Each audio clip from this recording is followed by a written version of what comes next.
We do what is right for the customer. If our product is of no value to you, then your money is of no value to us.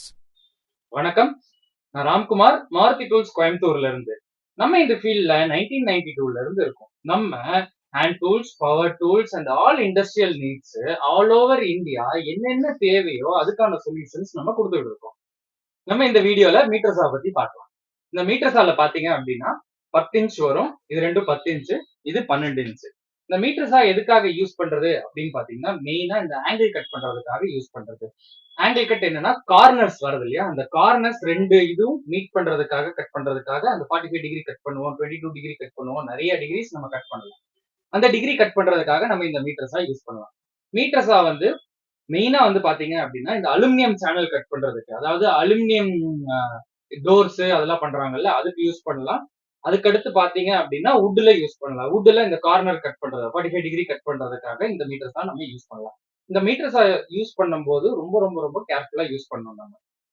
இப்போ இந்த மீட்டர்ஸால நம்ம plus R minus 45 degree வரைக்கும் நம்ம rotate பண்ணிக்கலாம். இந்த side rotate பண்ணிக்கலாம், இந்த side rotate பண்ணிக்கலாம்.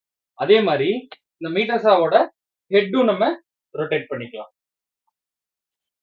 ஹெட் வந்து நமக்கு என்ன ஆங்கிள் வேணுமோ அந்த ஆங்கிள் நம்ம ரொட்டேட் பண்ணி கட் பண்ணிக்கலாம். அடுத்து நம்ம இந்த மீட்டர்ஸாவோட ஒர்க்கிங்க பத்தி பார்க்கலாம். என்ன டூல் யூஸ் பண்ணாலும் சேஃபா சேஃப்டி கியர்ஸ் போட்டு யூஸ் பண்ணுங்க. ஏன்னா நம்ம சேஃப்டி நமக்கு ரொம்ப முக்கியம்.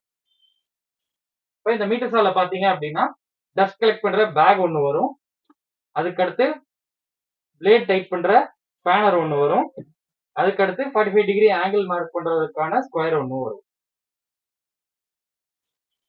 ஃபர்ஸ்ட் நம்ம இந்த டஸ்ட் கலெக்ட் பண்ற பேக் இதுல மாட்டிப்போம்.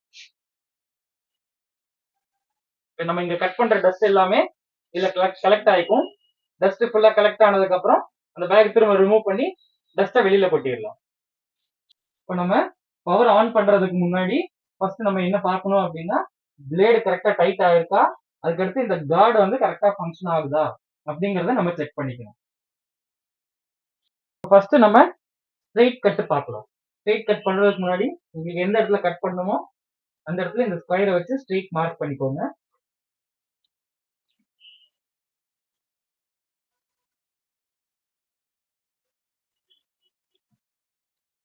மார்க் பண்ணிட்டு அதுக்கடுத்து இதை ஒர்க் ஹோல்டிங் டிவைஸ் வச்சு நல்லா ஃபர்மா டைட் பண்ணிக்கோங்க.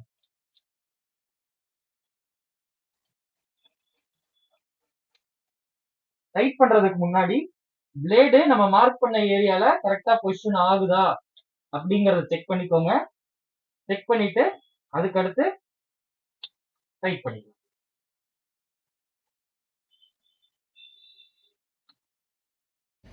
இப்போ நம்ம இதை டைட் பண்ணியாச்சு. இப்போ நம்ம இந்த வுட்டை கட் பண்ணலாம்.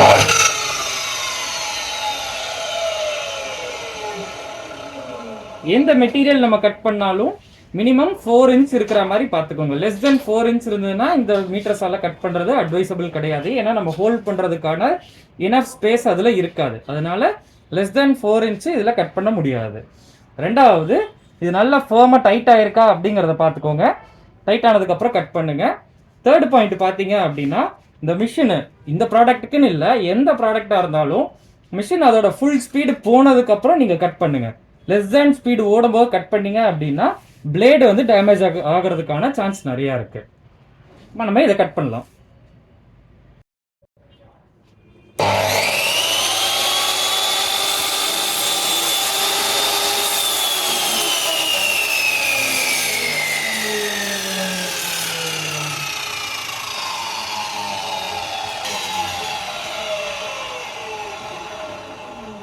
அதே மாதிரி மிஷின் ஃபுல்லா ரன் ஆகி நின்னதுக்கு அப்புறமா இந்த மிஷினை வெளியில லிஃப்ட் பண்ணுங்க. பாதியிலே லிஃப்ட் பண்ணீங்க அப்படின்னா அந்த சைடு இருக்கிற பீஸ் வெளியில தெரிக்கிறதுக்கான சான்ஸ் நிறைய இருக்கு. இப்போ அடுத்து இதுல நம்ம வந்து 45 டிகிரி எப்படி கட் பண்றது அப்படிங்கிறத பார்க்கலாம். இந்த இதை லிவரை ப்ரெஸ் பண்ணி ரொட்டேட் பண்ணீங்க அப்படின்னா நமக்கு என்ன டிகிரியில் வேணுமோ அந்த டிகிரியில் இந்த ஆக்சஸ் மூவ் ஆகும். அப்போ இதில் 45 டிகிரி பொசிஷன் வந்தோடனே லாக் ஆகும். லாக் கரெக்டாக ஆயிருக்கா அப்படிங்கிறத செக் பண்ணிக்கோங்க.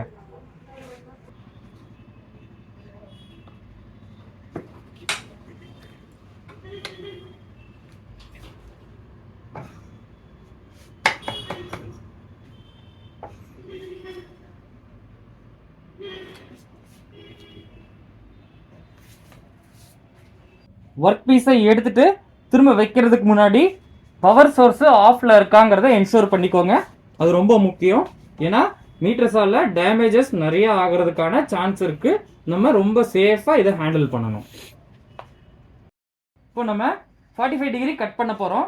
இந்த 45 டிகிரி நம்ம மார்க் பண்ணியிருக்கிறதுக்கும் இந்த பிளேடுக்கும் ரெண்டும் கரெக்டாக இருக்கா அப்படிங்கிறத செக் பண்ணிக்கோங்க ஒரு தரம். அதுக்கப்புறமா பவர் சுவிட்ச் ஆன் பண்ணி நீங்கள் ட்ரிகரை ப்ரெஸ் பண்ணலாம்.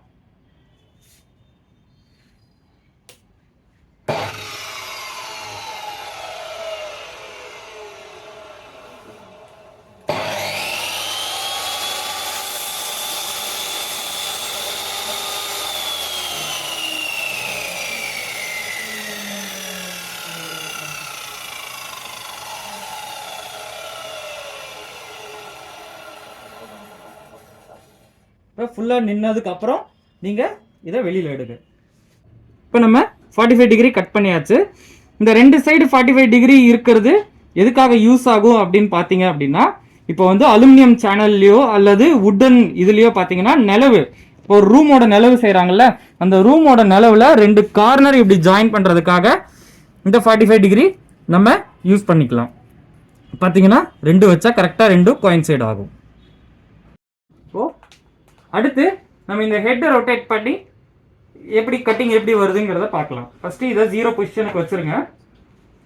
அதுக்கடுத்து இந்த லீவரை லூஸ் பண்ணுங்கள். லூஸ் பண்ணதுக்கப்புறம் இந்த ஹெட்டை ரொட்டேட் பண்ணுங்கள். இங்கே மார்க்கிங் கொடுத்துருப்பான். இந்த மார்க்கிங்க்கு 45 டிகிரி வரா மாதிரி வச்சுட்டு டைட் பண்ணிருங்க. மார்க்கிங் இங்கே இருக்குது பார்த்துக்கோங்க. இந்த மார்க்கிங்கை 45 டிகிரியில் வரா மாதிரி வச்சுட்டு இது நல்லா டைட் ஆகிருக்கா அப்படிங்கிறத என்ஷூர் பண்ணிக்கோங்க.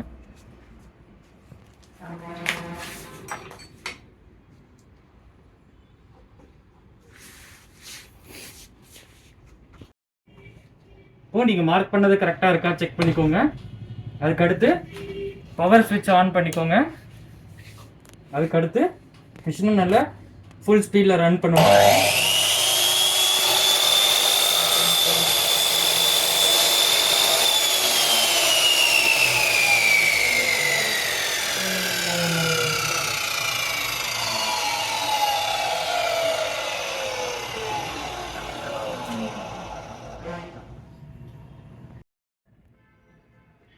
இப்போ இந்த ஆக்சிஸை ரொட்டேட் பண்ணி நம்ம இந்த ரெண்டு ஜாயிண்ட்டு பார்க்கலாம். இது வந்து பார்த்தீங்க அப்படின்னா இப்போ வந்து சீலிங்கில் ரெண்டு கார்னர் ஜாயின் பண்ணுறதுக்கு இந்த ஜாயிண்ட்டை நம்ம யூஸ் பண்ணிக்கலாம்.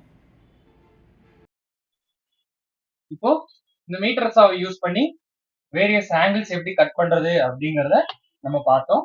இப்போ இந்த மீட்டர் சாவோட சேஃப்டி ப்ரிகாஷன்ஸ் என்னெல்லாம் பண்ணணும் அப்படிங்கிறத நம்ம பார்த்தோம். இப்போ ஒர்க் பீஸ் ரொம்ப லாங் ஒர்க் பீஸ் கட் பண்றீங்க அப்படின்னா ரெண்டு சைடும் ஒர்க் பீஸ்க்கு அடியில சப்போர்ட் கொடுத்துருங்க. ஏன்னா அப்பதான் கட் பண்ணும்போது வைப்ரேஷன் வரும். அந்த வைப்ரேஷனை அரெஸ்ட் பண்றதுக்காக ரெண்டு சைடும் சப்போர்ட் இருந்ததுன்னா வைப்ரேஷன் வராது. அப்ப நம்ம கட் பண்ணும்போது அந்த பீஸ் வந்து கரெக்டா கட் ஆகும். பிளஸ் நம்ம கட்டிங் வீலும் வந்து எந்த டேமேஜும் ஆகாது. அதே மாதிரி இந்த ஒர்க் பீஸையும் நம்ம இந்த கிளாம்பை வச்சு நல்லா ஃபர்மா டைட் பண்ணிக்கணும். அப்பதான் நமக்கு வந்து கட் பண்ணும்போது எந்த விதமான டேமேஜும் ஆகாது. ஒர்க் பீஸ்க்கும் சரி நம்மளோட கட்டிங் வீலுக்கும் சரி எந்த டேமேஜும் ஆகாம நம்ம அப்பதான் கரெக்டா கட் பண்ணணும். நம்ம எக்காரணத்தை கொண்டும் கையை வச்சு ஒர்க் பீஸை பிடிச்சிக்க வேண்டாம். ஏன்னா இனி டேமேஜ் ஆகிறதுக்கான சான்ஸ் இருக்கு. ஏதாவது இன்கேஸ் டேமேஜ் ஆச்சு, இல்ல நம்ம இதை வந்து கரெக்டா கிளாம்ப் பண்ணல, இல்ல இதை கரெக்டா கிளாம்ப் பண்ணல அப்படின்னா நமக்கு இன்ஜுரி ஆகிறதுக்கான சான்சஸ் நிறைய இருக்கு. முன்னாடியே சொன்ன மாதிரி இந்த பிளேடெல்லாம் நல்லா டைட் ஆயிருக்கா அப்படிங்கறத செக் பண்ணிக்கோங்க. கிளாம்ப் கரெக்டா டைட் ஆயிருக்காங்கிறத செக் பண்ணிக்கோங்க. இந்த டிகிரியில கரெக்டா இப்படி லாக் ஆகும்போது ஒரு சத்தம் வரும். இந்த லாக் ஆயிருக்கா அப்படிங்கறத செக் பண்ணிக்கோங்க. அதுக்கப்புறமா பவர் சோர்ஸை ஆன் பண்ணுங்க. அதுக்கு முன்னாடி எக்காரணத்தை கொண்டு பவர் சோர்ஸ் ஆன் பண்ணிட்டு இந்த மாதிரி செக் பண்றதெல்லாம் வேண்டாம். எக்காரணத்தை கொண்டும் இந்த பிளேடு கார்டையோ அல்லது இந்த பிளேடு கார்டுக்கான ஒரு ஸ்ப்ரிங் இருக்கும் பாத்தீங்க அப்படின்னா மேல போட்டு திரும்ப அந்த பொசிஷனுக்கு வரும். இந்த ஸ்ப்ரிங்கை எக்காரணத்தை கொண்டு ரிமூவ் பண்ண வேண்டாம். அதே மாதிரி இங்க ஒரு ஸ்ப்ரிங் இருக்கும். இந்த ஸ்ப்ரிங்கும் நமக்கு ரிமூவ் பண்ண வேணாம். இந்த ஸ்ப்ரிங்கை ரிமூவ் பண்ணீங்க அப்படின்னா நம்ம கட் பண்ணி முடிச்சதுக்கு அப்புறம் தூக்கணும் அப்படின்னா இது ஆட்டோமேட்டிக்கா கீழே இறங்கிடும். அதனால இந்த ஸ்ப்ரிங்கும் ரிமூவ் பண்ண வேணாம், இந்த கார்டும் ரிமூவ் பண்ண வேணாம். இது எல்லாமே நம்மளோட சேஃப்டிக்காக.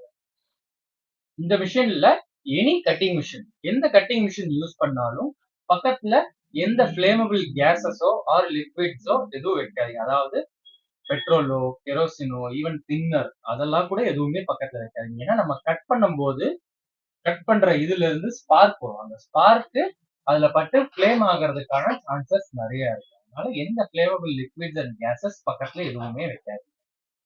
இப்போ இந்த மீட்டர்ஸோட மெயின்டெனன்ஸ் என்னெல்லாம் பாத்தீங்க அப்படின்னா, கார்ன் பிரஷ் தேர்ந்துச்சுன்னா கார்ன் பிரஷ் மாத்திருங்க.